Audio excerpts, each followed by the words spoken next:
We have already discussed the Cold War in the previous video. Now, I am going to explain the Cuban Missile Crisis, which is known as the highest point of the Cold War era. Before starting the topic, let us see the geographical location of Cuba. Cuba is a small island south of North America, that is USA.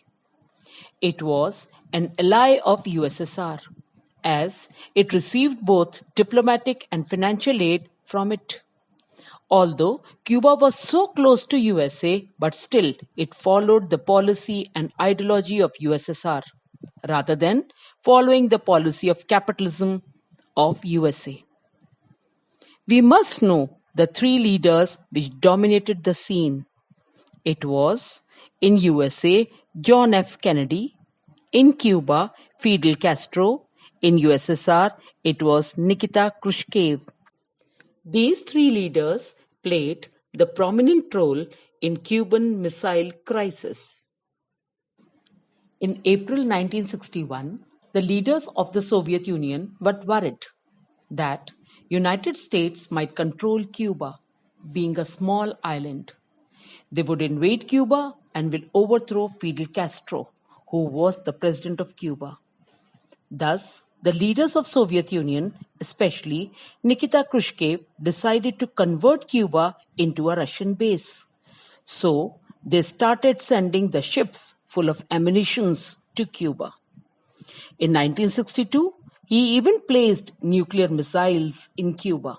Thus, USA for the first time came within the close range and they became worried.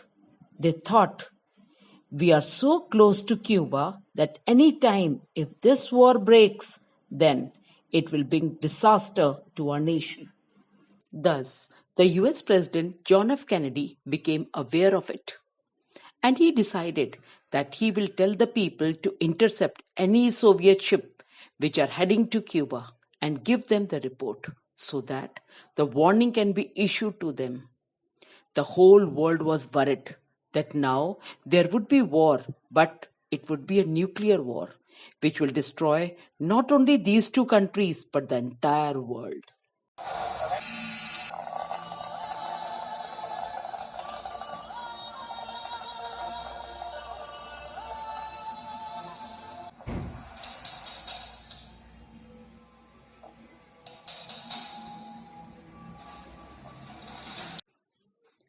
This is known as Cuban Missile Crisis.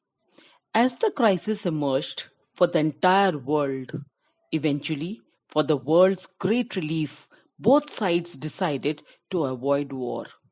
So, Nikita Khrushchev on one hand and John F. Kennedy on the other side spoke for the first time and decided not to indulge in a war. The Soviet ship slowed down and returned back. Thus, Cuban Missile Crisis, which was the highest point of the Cold War era, just escaped the war.